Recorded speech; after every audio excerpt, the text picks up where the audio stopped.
And welcome to another edition of Two Steps Ahead Podcast. Two Steps Ahead Podcast encouraging you to take your passion, make it happen, let yourself be great. I'm Son Edom. The number one, the biggest reason why people don't achieve their dreams. Can you take a guess? Or the biggest reason why they don't even attempt to chase their dreams. Any ideas? What would you think would be the answer to that? Well, the biggest reason why people don't achieve their dreams or don't even attempt to chase their dreams is because of self-doubt. I can't. I've heard it so many times over the course of my professional life, whether in entertainment or whether in education. People literally wanting to do something, but they fail to do it because they say, I can't. So I'll ask them. Talked to a young lady one time, wanted to be a singer. Why don't you go up and sing? I can't. You mean you can't physically, you don't have the ability to physically walk up the steps to go stand on stage, pick up the microphone and start singing? Or how about a radio show or like a podcast? Someone wants to host a podcast. Why don't you just do it? I can't. You mean you don't have the ability to walk into the room, sit down in a chair, turn on the microphone and just start talking? Or a job interview, maybe like a dream job type interview or something important. Are you ready for your interview? I just can't. You don't have the ability to walk into a room, sit down, and have a conversation with people?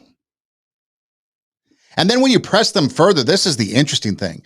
When you press them further as to why can't you do something, the response is, I just can't. There is no anything, no reason, no excuse, nothing after I just can't. And it stops right there. And it's self-doubt. Getting in the way of your own dreams, ambitions, wants, desires. Self-doubt. The lack of believing in your abilities to be successful at whatever it is you want to do. Maybe in the dating world, it's, fear of rejection. You go up to somebody and you want to ask them out and they say no. So obviously you got a fear of rejection. Makes sense. And maybe there's a little bit of that in here, or maybe a fear of failure or something, but they never really go on to mention that. It's just, I just can't. Now, I think part of it is because they do believe that if they were able to do it, they could be successful. If they were able to do it, they would do a pretty good job at it. So I don't think it's the failure, the rejection, those type of excuses that you might get in other areas. It's just they doubt themselves. They doubt their ability. And then when they finally, maybe somehow do it, they get a little bit of confidence and then they realize, oh yeah, maybe I can. And it's something that we've talked about before on the show, in episode 165, which is, do you have the passion or the obsession to take your passion and make it happen? And this is what I was talking about back then in episode 165. It's that growth mindset to go from I can't to I can. I try to push that growth mindset on. Yes, you can. Yes, you can. Baby steps, baby steps. It's a marathon, not a sprint. Might take some time, but you can do it. It's like that saying, if you think you can, you probably will. If you think you can't, you probably won't. So why let the contraction, apostrophe T, the contraction, put you in traction of life, keep you from moving? So have a growth mindset. Another thing we need to do is build mental toughness. We have to believe in ourselves, first of all. There's a lot of times in education where I believe in the student more than the student believes in themselves. And it gets irritating and frustrating because you see potential, but they don't see it in themselves. It's like you want to knock them over the head and show them, hey, you've got greater potential in you than you think. You've got greatness in you. But we have to develop mental toughness, believe in ourselves, keep trying, not give up.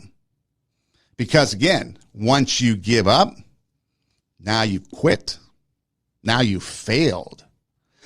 But if you keep going, you keep trying, eventually you will be successful. And you never know, when you quit and you stop, the next time you would have tried it, maybe that was the time you were successful. Maybe that was the time you passed the test. Maybe that was the time you achieved the greatness that you wanted. Maybe that was the time that the record executive was there to see you.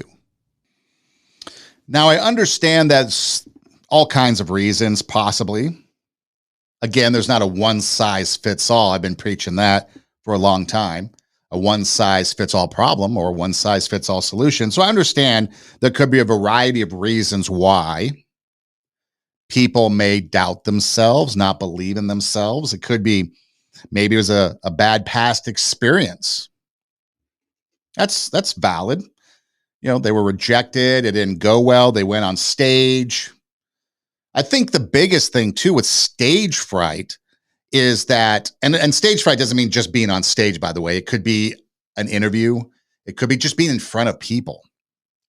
And so I think it's the fear of doing something embarrassing, tripping as you walk up stage, saying something, stumbling over your words, whatever it is. You get that kind of anxiety in you and you do something that becomes embarrassing. And then that's what people remember. And you want to try to not have that happen. So that's where some of the stage fright and some of that anxiety and stuff comes from. Like test taking. I don't understand why people have an anxiety over taking a test. Sure, you could pass it. Sure, you could fail it. And somewhere in between it. But they have anxiety to actually go and take the test. Yet, they do have the ability to walk in, sit down at a desk. If it's on a computer or if it's paper pen, they have the ability to perform the necessary requirements and actions that it takes to take a test. But they get so fearful, up all night, can't sleep, stomachs in a knot. But you do have the actual ability to go through the process of test taking, but then they say, I can't. And it's hard for me to understand that. So maybe a past experience, some criticism, some trauma maybe you did trip and fall, can erode that self-confidence. And so then you don't believe in yourself. But I think it goes beyond. It's that negative self-talk. If we start talking positive about ourselves, you know, looking in the mirror and getting a good, positive, reflective view of who we are, not micromanaging or micro-opinionating ourselves, but just looking at ourselves and being, you know what? I have the talent, I have the ability to do whatever it is that this thing I want to do is. I have the confidence to do it. Sure, it may be successful. Sure, it may fail or somewhere in between, but I know I can do it. So I'm going to go and I'm going to do it. Maybe you've been compared to other people. That was one of the first lessons I had to learn in radio broadcasting was that, first of all, don't compare yourself with anybody else because you are your own unique person. You are your own unique personality. You have your own unique set of skills, talents, whatever it is that makes you uniquely you that no one else has. So you can't compare yourself. But we do, whether it's nowadays through social media. But the lesson I learned was feedback from other people. You'd walk into a radio station environment and accolades are being praised upon these different people, and good for them. But then that never kept me from doing my best, reaching my full potential, because I knew I could do that too. I could be just as good, or my goal was to be better. And maybe sometimes I was, and maybe sometimes I wasn't. But that was my goal, having that self-confidence, not doubting myself that, yeah, I could be just as good, if not better. But you can't compare yourself because there's differences. This DJ might have some strengths and you don't have those strengths. That's okay.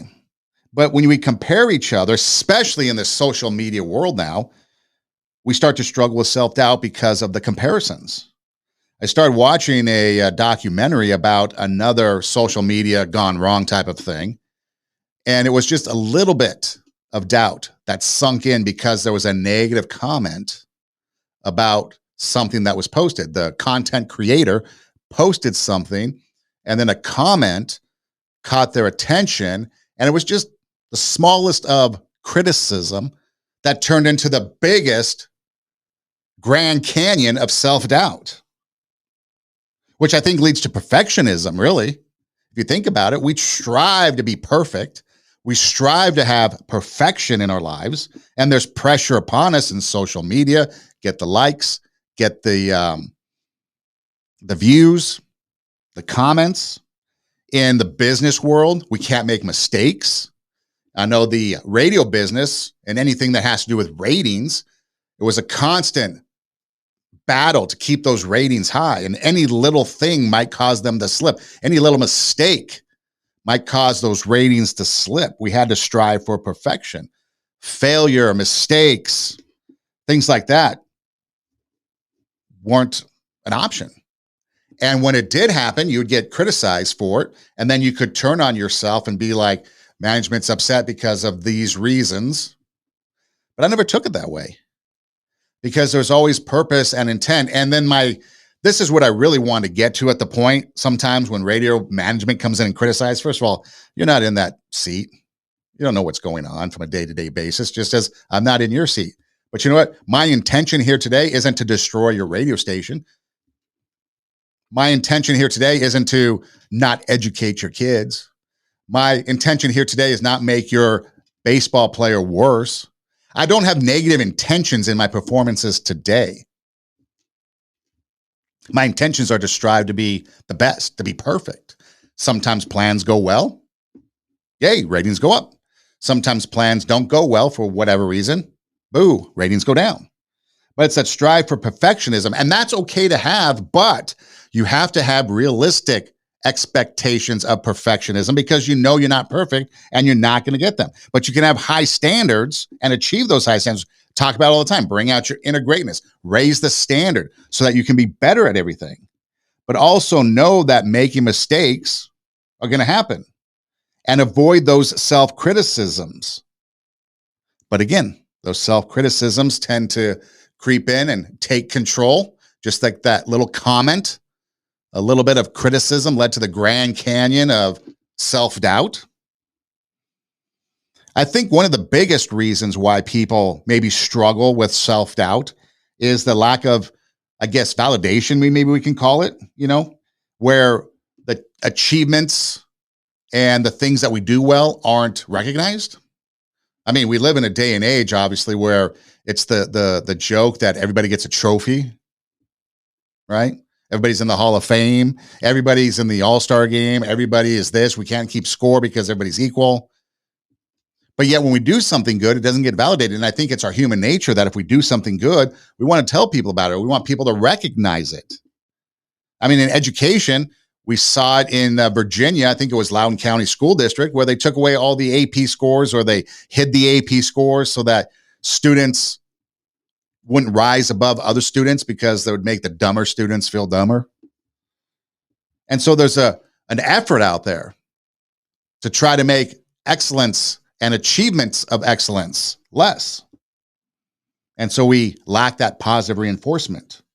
And that's hard to be able to know and recognize that, oh, I did a good job. I did something great here without the accolades, but yet knowing you did it.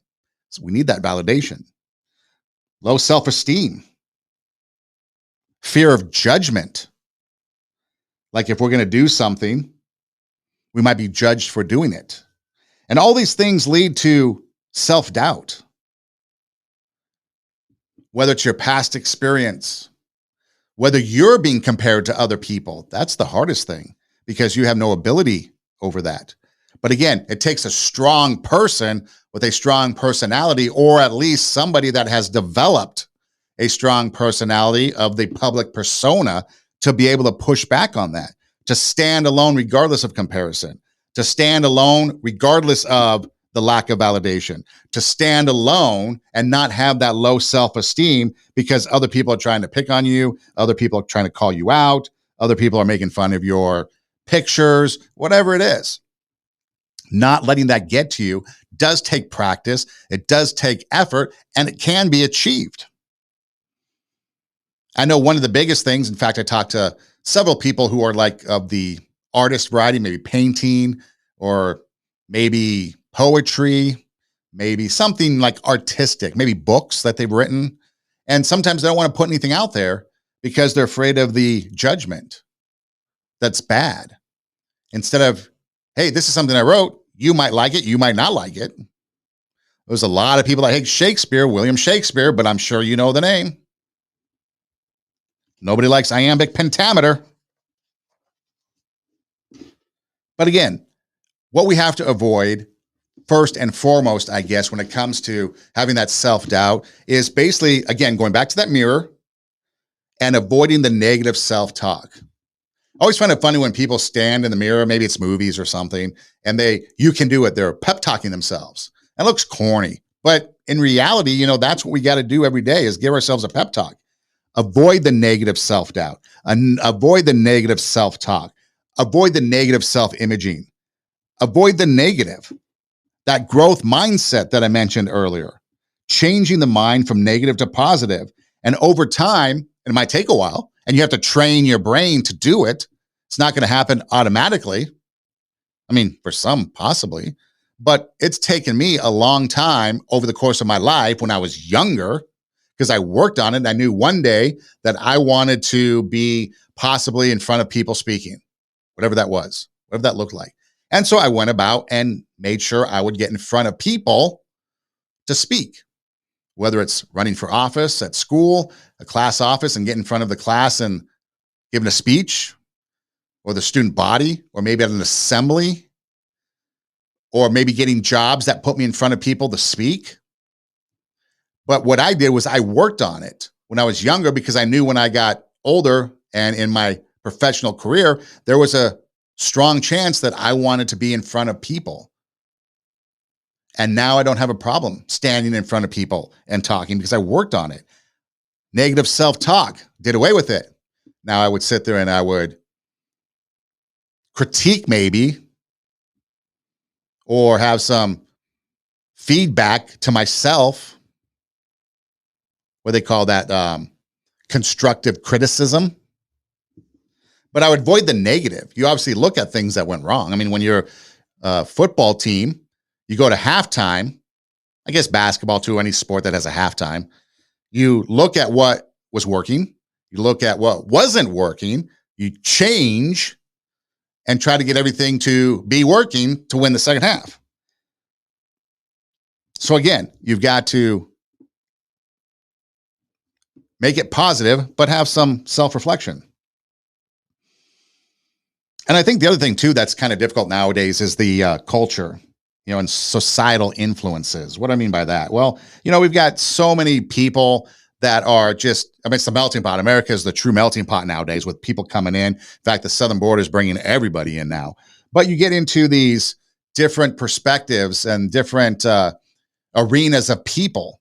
And sometimes your culture and sometimes your heritage might limit you from trying to get out there. If you are a first generation college student, one of the movies that I like to watch is McFarland USA. Kevin Costner goes to McFarland, California, and he gets a bunch of, what would they be called? I guess pickers, working in the field. The parents are immigrants working in the field, picking crops or picking fruit or whatever it is. And so now you've got the kids who are in high school that are the children of these immigrant fruit pickers or pickers out in the field, right? But he creates a cross-country team. And there's a scene in there where one of the kids who's really good at running goes to talk to his father, and his father's a picker, no education. And so he says, I have an opportunity to go to college. And the dad's like, you need to get your eyes out of the books because the books are going to not help you any. They didn't have the mindset or the idea to even know that college could get their kids out of the fields and out of picking crops. And so, again, there's a lot of those cultural things that might hinder people from wanting to do something because the older generation does not realize what's available. So there's things like that you might have to overcome. You might have to be a first-time college student that has to overcome the pressures of the family because they never went to college. And you have to overcome that because they don't understand the value of an education. Because it's all about, bringing out our inner greatness, like I've talked about. It's about that growth mindset. But when it comes down to it, it's that lion's mentality. If the lion is the king of the jungle, how can he be the king of the jungle? If he's not the biggest, the elephant is probably one of the biggest.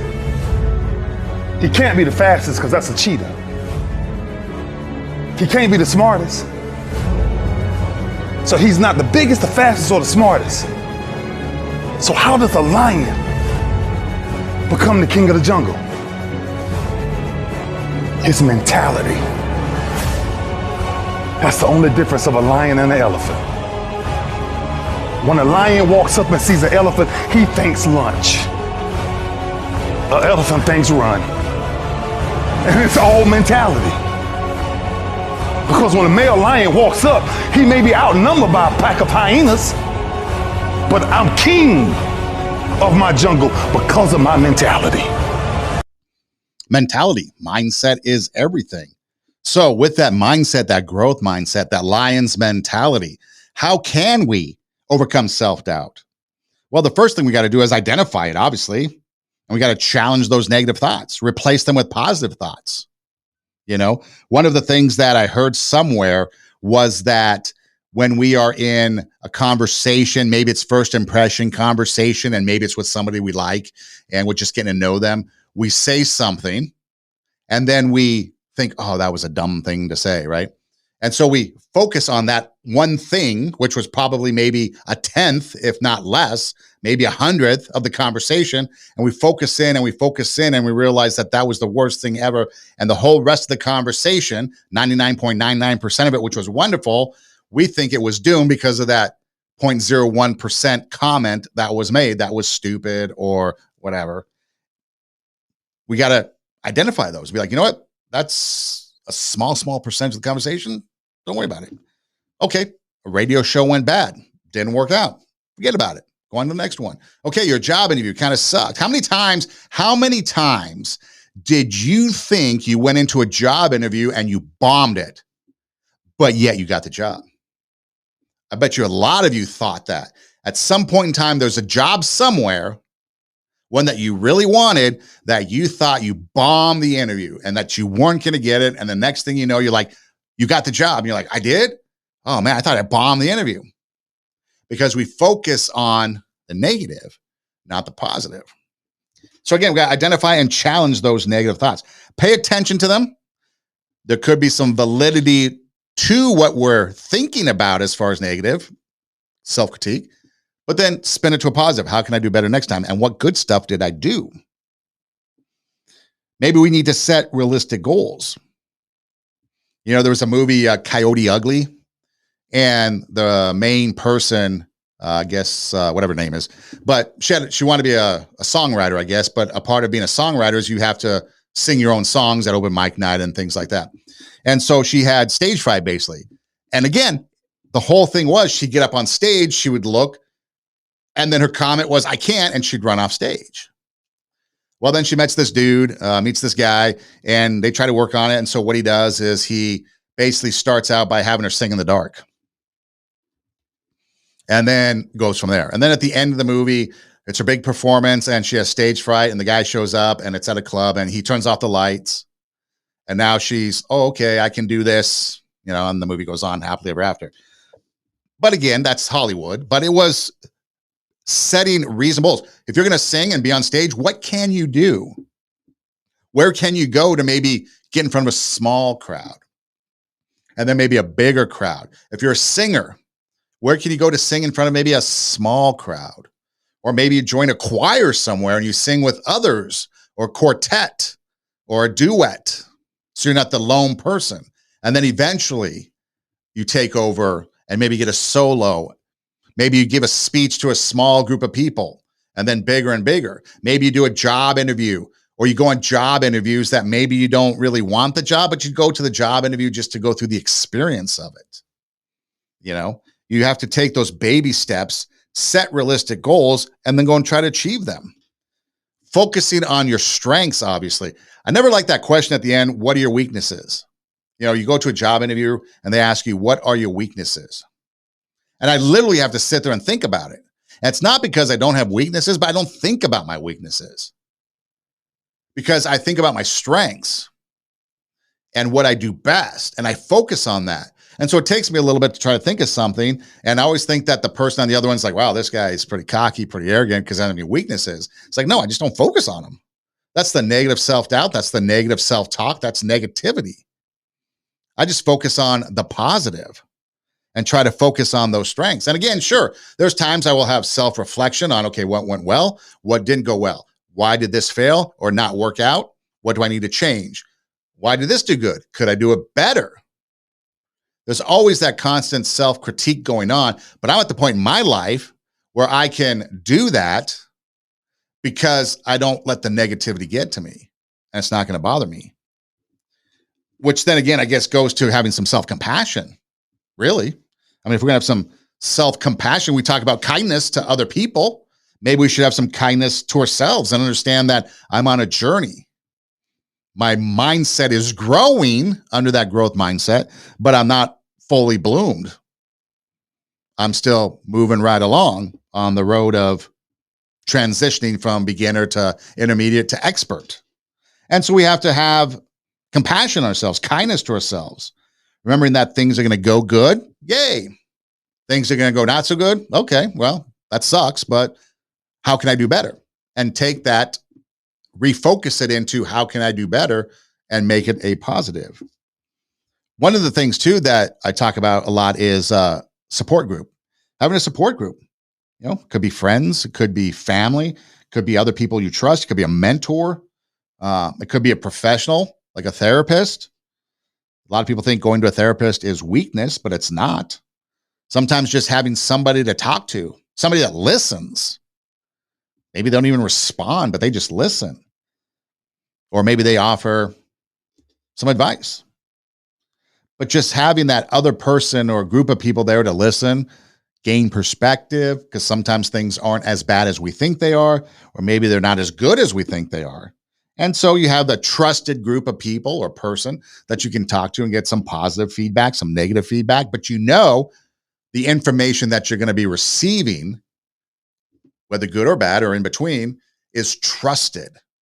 And there's no ulterior motive by those people. That's the key thing. Trusted people that will give you trusted information that you can use. And then just take action. Like I said earlier, maybe you got to go and take the baby steps. You know, one of the things I did was, like I said, I would talk about getting over that fear of speaking in front of people. Get in front of people. It started out in school doing speeches, assemblies, whatever I could. In college, I took a couple debate classes. Not that I wanted to debate, but I had to get in front of people. I didn't care if I won or lost the debate. I just want to get in front of people. Or a speech class. Maybe it wasn't so much debate. It was speech class. I'm sorry. It wasn't so much debate. It was speech classes. And I had to give speeches in front of the class and then in front of some other people. But it was just getting in front of people and sharing. And a part of the speeches in class sometimes were debates, but I was never on the debate team or anything, but it was speeches. And then it was a job. What jobs could I get where I'm in front of people talking? And then it was, okay, now it's time to go get a radio job. And now I have no issues talking in front of people. And I'm pretty confident. Is it always good? Not always. But I have the presence to know and self-awareness of what I'm doing. And then, of course, we got to take care of ourselves. You know, there's a lot of people recently that I've read, musicians and stuff, and It's not their fault. They're just older in life and they've been singing all their life, but they're starting to have issues, vocal cord issues and stuff. But we need to take care of ourselves physically, mentally, emotionally. That includes possibly getting enough sleep, maybe eating right. If you don't get enough sleep, maybe you're not eating right. You're running through the drive-through all the time. Maybe not exercising. Maybe not even doing things that are fun. I mean, sometimes things that we do that are fun, like I love doing the podcast, but sometimes it could be a daunting task trying to come up with new information, doing the research, trying to find the right clips, audio and video clips. And sometimes that can be kind of not necessarily a stressor, but kind of bring me down because I can't find the right thing that I'm looking for. So we have to make sure that we take care of ourselves. Don't sweat the little things, but get enough sleep, eat healthy, exercise regularly, engage in activities that we enjoy. So yeah, I enjoy this, but what else do I enjoy? Maybe I go do some of that. Have variety in life. Obviously, we need to celebrate the successes, celebrate our progress, whether it's with other people, whether you're recognized for it, whether you're not recognized for it, whatever it is, you need to celebrate it. Celebrate your achievements, no matter how small they may seem. Reinforce the confidence and the motivation that came from that. Wow, I got success. I'm confident now, a little bit more. I'm getting there, baby steps on my journey, but I'm motivated to do more. I passed a test. I'm motivated to do more. I raised my grade to a C. I'm going to maybe try to get a B. I passed the interview of round 1. Now I'm more confident going into round 2 because maybe it's 2 or 3 rounds of interviews to get the job because they're trying to weed people out. Sometimes we might have to challenge our perfectionism. Like I think that it's okay to strive for perfection, but I also know I'm not going to achieve it. But I strive for it. I strive for it. Maybe sometimes in certain instances, I might achieve it for that moment in time. But it's always getting better. Improvement. Have that growth mindset. Set challenges. Be accepting of setbacks. Learning, growing. It's constantly an ongoing thing. And then sometimes, I'm not really into visualizations and manifestations. That seems to be a big thing now. Manifest your future with this sound seems to be going on social media. I'm not into all that. But again, you do have to realize that you want to visualize success. I mean, how many kids in the backyard, maybe you, I did it several times, playing basketball in the backyard by myself, and you imagine the clock winding down, 5, 4, 3, 2, and you shoot the game-winning bucket at the buzzer. Yeah, we've all visualized success. Or maybe you hit the game-winning home run, or maybe you kick the game-winning goal. We've all visualized that in some passion or another. I'm sure if you play a musical instrument, maybe you visualize yourself on an arena tour somewhere, maybe. We've all visualized it. But yeah, sometimes we need to take that into adulthood and kind of visualize the success that we might have or that we want to have and kind of get that feeling, that euphoric feeling of, okay, if I have success, this is what it feels like. And if this is what it feels like, then I want to achieve that. It's kind of like that childhood dreaming, dreaming about the success, the winning, the popping champagne or the apple cider, whatever it might be. Because again, it goes back to the fact that we do have greatness in us, and we can't forget that. You have greatness within you. You have the ability to do more than you can ever begin to imagine. See, I believe that anybody through observation and practice can perform at the level of excellence. But when you're pursuing your greatness, this is worth writing down. You don't know what your limits are, and you act like you don't have any. So I say to you, you have something special. You have greatness within you. So with that greatness in you, and you've got that growth mindset, and you're practicing on getting better at self-doubt, okay, that's all good. It's good to have. But do you ever feel just in life in general, that perhaps you deal with anxiety, or maybe you find anxiety kind of challenging, that you don't know why. I mean, the times we live in right now are pretty tough times. I just not too long ago just got back from the grocery store, and I'm like, my eyes are like bugging out because just last week or two, eggs were like $1.79. Now they're like $2.87. Really? In a week? Or maybe 2-liter soda used to be like $1.79, something like that. Now it's almost like $3. And other things that you look at, prices are going up. Has your paycheck gone up? Probably not. Or maybe you've got health issues. It's unfortunate, but we've got a lot of people struggling with health issues. It comes out all the time, day after day after day. In fact, I had a conversation with somebody and I was wondering, pontificating with them, is it because we have access to information and access to more people through social media and stuff, and people put on social media they're sick, they've got cancer, they've got this, they've got that? Do we have access to more people? Or are people getting sick more in today's society for whatever reason than, like, say, growing up? Because, yeah, cancer was still there, but it seemed to me that I didn't really know too many people. And now it's like there's at least 5, 6, 7 people off the top of my head that are struggling with it, fighting it. So I don't know what the answer is, but again, there's a lot of things out there. Job. I know there's a lot of companies out there that might be looking to downsize and lay off people because you've got automation coming in. Maybe the economic future of the company, especially in entertainment too. There's a lot of people that are being laid off. A lot of people in the education world maybe being laid off. University of Florida, for example. And so anyways, there could be a lot of anxiety in life. And maybe that's keeping us down with self-doubt. Maybe that's another reason. But how can we overcome that? How can we cope with anxiety? Now, there's times I get anxious.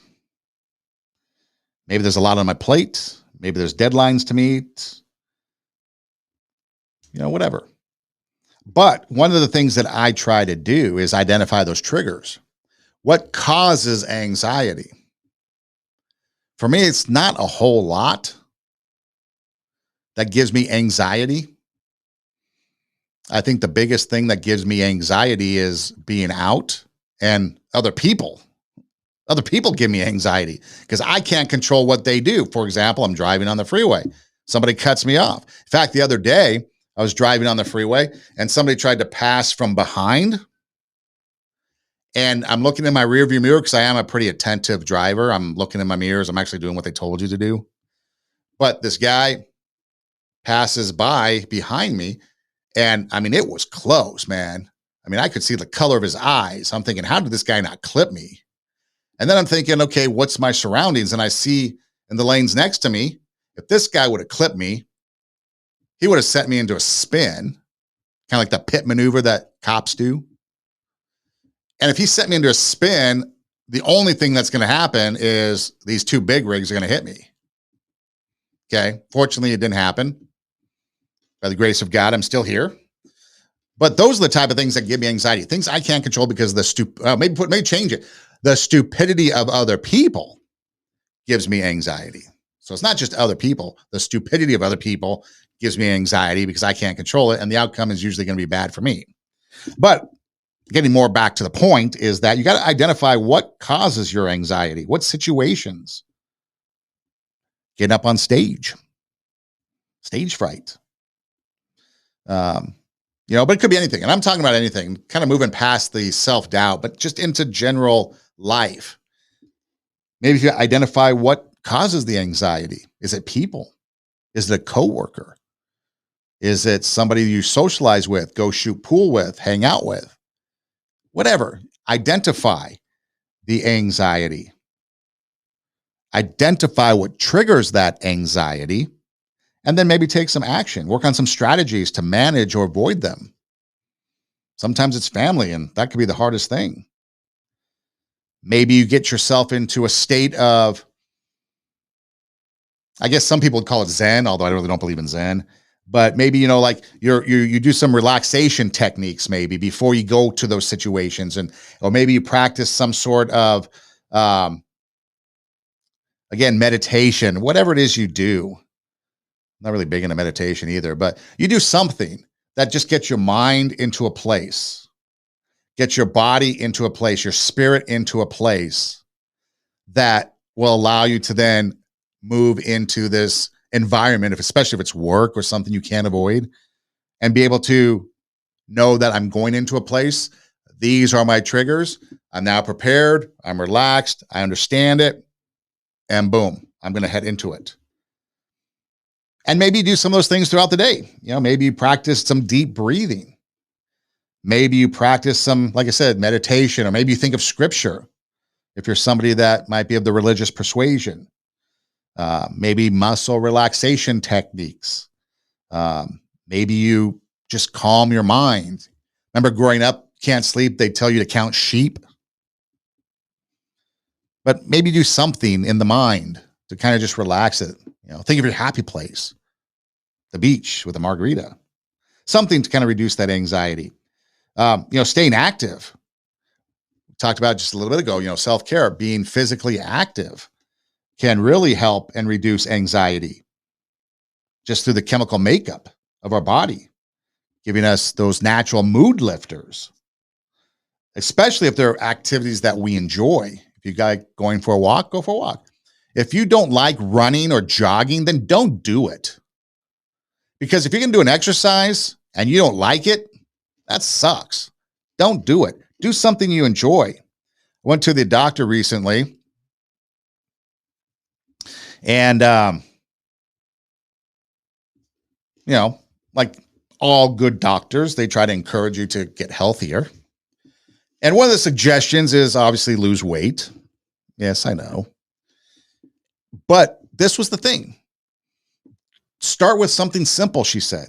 Maybe cut back on like bread and like bread, wheaty products, bagels, bread. Start there. And then when you exercise, don't go all out. She said she recommended, according to a cardiologist that she had talked to, that if you're walking with somebody, maybe you're walking up some stairs or something and trying to have a conversation, but you're kind of out of breath, but not really. You can kind of still have that conversation, but you're kind of breathing heavy, out of breath. I'm like, yeah, I know what you mean. She goes, start there. Just get to that level where you're trying to have a conversation with somebody, but the heart rate's going, the breathing's pretty deep, and you can still have that conversation, but you're having struggle with it. Get to that level. And the point was just start slow, start easy, make simple simple steps, simple goals. And then she said, okay, if you want to lose weight, imagine how much just losing 10 pounds. We think of 40, 50 pounds. She goes, start with 5, 10. Start with 5 and see how much better you're going to feel. But she goes, with you, maybe you get just to 10 and your body's going to be so much better. You'll sleep better. You'll feel better. And when you're sleeping better and you're feeling better, you're obviously eating better, you're exercising, then some of those anxiety triggers and those other negative things, stress, is going to be lessened because your body's feeling better and they're not being stressed out and anxious about some of those other things. So again, it's just that growth mindset, practicing mindfulness, if you call it that, your relaxation techniques, staying active, having balance. And then, of course, when it comes to diet, depending on your situation, maybe you need to limit caffeine and alcohol. Maybe you need to have that more balanced diet. Maybe you need to stay off of TikTok at night and go to sleep, actually, get some sleep. Maybe stay away from recreational drugs. Maybe marijuana is causing some issues. Again, it goes back to negative thoughts. Challenge those negative thoughts. Turn them into something positive. And again, having self-help, practicing self-care, doing some of those things, having a support group around you, having realistic goals. Okay, tonight I'm going to try to get in bed at 10 o'clock, 10:30. Get up at 7:30, whatever. Start there. And begin the process. baby steps, and then celebrate those baby steps. Hey, you made it a week without eating something. You made it a week without having caffeine. Recently somebody challenged me not to drink soda anymore because soda is kind of bad for you. Well, I know it's bad for me, but they really pushed me to just start there, take away soda.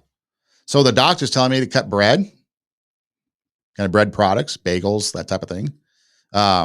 Maybe get just some exercise to the point where it's hard to hold a conversation because you're kind of out of breath. Maybe stay off soda. I think those are some manageable things for me to start with. Because there is a little bit of anxiety as I get older of health, especially when I see the people around me getting sick. You try to do the best you can. Naturally, there's things that just happen out of your control. But that'd probably be the one thing is health, bringing me the most anxiety. So again, realistic goals. To me, those are realistic goals. No soda, cut back on the bread, move moderately to the point of whatever. So sometimes I'll walk the mall. I don't care. I'm walking. And I'm not casually walking. I'm like moving. Or maybe get outside because it's a nice day, whatever. You figure out you and what works best for you. But I'm not going to overdo it. I'm not joining the gym. I'm not going heavy. I'm not at that point yet. I'm starting with moderation, setting some baby step goals. I'm not going to go too crazy because the craziness will only trigger more anxiety because I'm not working out. And then that repeats the cycle. But that's all you need to do is just start out. And again, if you can't on your own because of whatever reason, you can always reach out and get help from professionals. And if you don't know anybody, you can always reach out to me. You can always send me an email, 2stepsaheadpodcast@gmail.com. You can reach out. I'm on Instagram, social media, 2 Steps Ahead Podcast, or just Google search. Just Google search my name and it comes up. You can reach out to me and I can help you. And if I can't help you, I'll find somebody. I'll walk that journey with you. You don't have to go alone because sometimes I think most people would agree that going alone isn't the most successful way to accomplish something. You need that support group. You need those people around you. And if you don't have anything, if that support group and those people around you aren't going to help you, then reach out and I can help you or get you in touch with people that can help you because you don't have to go it alone. Because that's one of the things that we have to rely on these days, especially now, is each other. Without each other, how are we going to survive? Because it's difficult out there. Like I mentioned, groceries, expensive. The woke agenda, it's crazy. You don't even know you're being offensive to other people these days because language changes, because terminology changes, definitions change. I mean, it's on and on. I had an argument over I had an argument with a professor over a paper I did because some words in there he thought were offensive. I'm like, what are you talking about? Definitions of the word changed and he was offended by it. I'm like, dude, I have no idea what you're talking about. Like, no idea. And so I had to go hard at him because he was making accusations to me I wasn't aware of. So I went hard back at him. And he finally understood that, yes, not all people are going to understand your urban legend or urban dictionary. I think it's urban dictionary. Terms of definitions could mean to you, whereas to me, it's something different. So yeah, it's a nutty world out there with everything going on, especially in an election year. It's going to be crazy. There's going to be division. We already see it. We see double standard. We see hypocrisy. We see it all out there. And so it's going to be important for us to find people with like-mindedness to kind of band together and have that support group. Know that you're not the only one out there that's crazy enough to think a certain way or want to vote a certain way. Knowing that you're going to be the one that is okay with going through whatever it is that you're going through, because society is going to try to put you down. And that's one of the hardest things to do. Getting back to that self-doubt and maybe some anxiety is just being in the world today. I don't know if you get on social media a lot. I've cutting back a little bit. I've changed my approach to it. I've gotten into more of the sports stuff and putting content out there like that, not so serious. Obviously, the show gets pushed out to social media a lot, but like Twitter or X or whatever it's called now, I've just given up on that. I don't even care anymore. That place is such a toxic cesspool of vile, evil, disgusting people. Now, not everybody, again, not a one size fits all, but the majority of my feed is just vile, disgusting people. I'm even thinking about canceling it because I just want to be a part of it. It's the negativity. It's the hypocrisy. It's the lies. Why do I want to be a part of that? And if that's in your lifestyle, that's why I never watch those reality TV shows, Real Housewives of wherever, those type of things, that drama stuff. I can't deal with drama. Why am I going to watch it? How do you guys get excited about that? That's crazy. That blows my mind that people sit there and watch that stuff. I guess it was kind of like going back to the old days of soap operas. Did you ever watch those? I never really did. I've seen them, obviously. I don't know. What is it? The Young and the Restless, maybe? I don't know. Bold and Beautiful, one of those type of things. You sit down, you try to, it's the same thing 10 years later.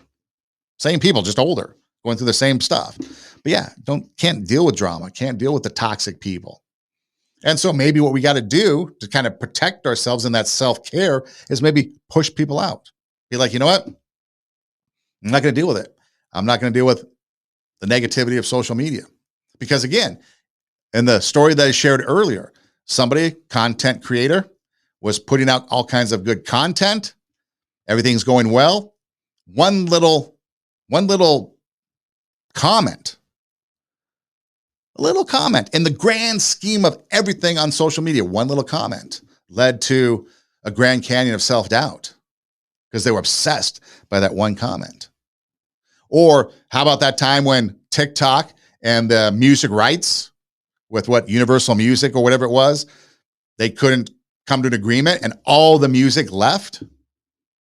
And now you have a bunch of people with their page or their content, their profile, all muted. And one gal that I saw was just completely a wreck because her identity was in that. And so what are you going to do if you put your identity into one thing? Other people's opinions, for example, what other people think of you, because that's all it is, right? Self-doubt, or maybe even thinking about some of the things we talked about, all have to do with what other people think of us. And it's important. It's important. We want other people to think good things about us and say nice things about us and give us compliments. And that's validation, right? We talked about validation of good things. So yeah, we crave that as humans. We crave that interaction. But if that's all we put our life into, if that's what our whole thing is about, at some point it's going to collapse. Just like the music rights did not get upped or re-signed, and a bunch of people lost their niche and their content was gone. And they have to start over with something else. Now it's easy for them to start over because everybody's sympathetic and nobody's going to leave them. And they're just going to watch their new content, but they had to create new content. But for the content creators, a lot of them, it was misery. It was terrible, crying, screaming. I've saw a couple of content creators admit that. They were weeping and crying, and they had anxiety. What are they going to do? And I mean, it was the world fell on them. It was the world was falling apart. It's over. That's why we need to make sure that whatever it is that we are doing, we have a perspective that is a proper one, that is setting realistic ideals, realistic ideas, realistic whatever. Sure, we strive for perfection, but we know we're not going to reach it. So it's okay if we don't attain it, but we're going to strive for it. Okay, I know I'm going to fail in this area. Okay, I'll just take a loss. Like baseball. I think that's why sports, sometimes I like sports, is because you can use a lot of analogies in life for sports. But like in baseball, my favorite sport, 162 games. If you win 100 games, that's really good. Anything above that is superb. But you get to 100, you still lost 62. But you won 100, but you still lost 62. Sometimes you just got to take the L. Chalk it up. Okay, that's a loss. I got 161 more of these things to go. Or I have 365 days in a year. And I just went 10 straight days, 14 straight days, 2 weeks of things going really good. Well, today sucked. I'll just take the L. So I'm 14-1 or 13-1 in the last 2 weeks. You can kind of change your perspective, and then things aren't going to be so bad. 2 Steps Ahead podcast, encouraging you to take your passion, make it happen, let yourself be great. I'm Son Edom. Our website, radiowarp.com. That's radio, W-A-R-P, radiowarp.com. You can log on. You can click the show icon and just click the logo is the word I'm looking for. Click the logo and all of our past shows will pop up. There's video form and there's audio. The video will take you to our Rumble page and you can watch all the videos there. The audio page is our SoundCloud. You'll see an orange banner across the center of the page. Just click that. Takes you to our SoundCloud page. You can actually download the episodes from SoundCloud onto your device and take us with you on the go if you want to. You can also listen anywhere you listen to podcasts: Spotify, Pandora, iHeartMedia, Apple Podcasts, Google Podcasts, Deezer, all that stuff. You can also do an internet search, 2 Steps Ahead podcast, and we pop up. Just know that 2 is always TWO in everything you do. We're on social media, Instagram, Facebook, at TWO, 2 Steps Ahead podcast. So we're pretty easy to find. And again, most importantly, you can either DM me, slide into my DMs, whether Facebook, you can message me, or Instagram, obviously a message, or just hit the email, 2stepsaheadpodcast@gmail.com, and send me a message. Reach out, whether it's just to say hi, whether it's to comment on the show, or if you need help, assistance, whatever it is, just reach out and I will get back to you. Give me a little bit of time, but I will get back to you and help you and travel the journey with you if it's necessary. But again, when it comes to self-doubt, work on it. You can overcome it. You can chase your goals. You can chase your dreams. You just have to dream big. In fact, I take that back. You don't even have to dream big. Just dream. And if you want it, you can achieve it. Don't doubt yourself. Don't think that I can't, because you can. You actually do have the physical ability to go and do whatever it is you want to do. Get an education, go to class. Start a business, go through the process. Get a different job, put out applications, go to interviews. Whatever it is, you do have the ability to do it. It's just a matter of, are you going to get over that self-doubt? Are you going to get over the I can't and do the I can? Drop the contraction that keeps you in traction in life, that keeps you from achieving your dreams, your goals, your ambitions, whatever it is. And it could be just the smallest things: learning an instrument, learning a second language, learning to play golf, or whatever. It could be anything from the littlest of dreams to the grandest dreams possible. Whatever it is, go after it. Because it's better to chase something and not succeed than to not chase it at all. And I believe that to a certain point, your success will be there. So I don't think not succeeding is really an option. Sure, your business might fail, but maybe there's something else that comes from it. Sure, relationship fails, but maybe something else comes from it. Sure, you didn't get that job interview, but maybe something else comes from it. Everything you do gets you to where you're going to be in life. Everything good and bad that's happened in my life, again, including the bad, has gotten me to this point right here. And I take from all of it and use it to get me here and on into the future. Again, 2 Steps Ahead podcast, encouraging you to take your passion, make it happen, let yourself be great. I'm Son Edom. Hey, thanks for listening. Do tell a friend. And until next time, God bless.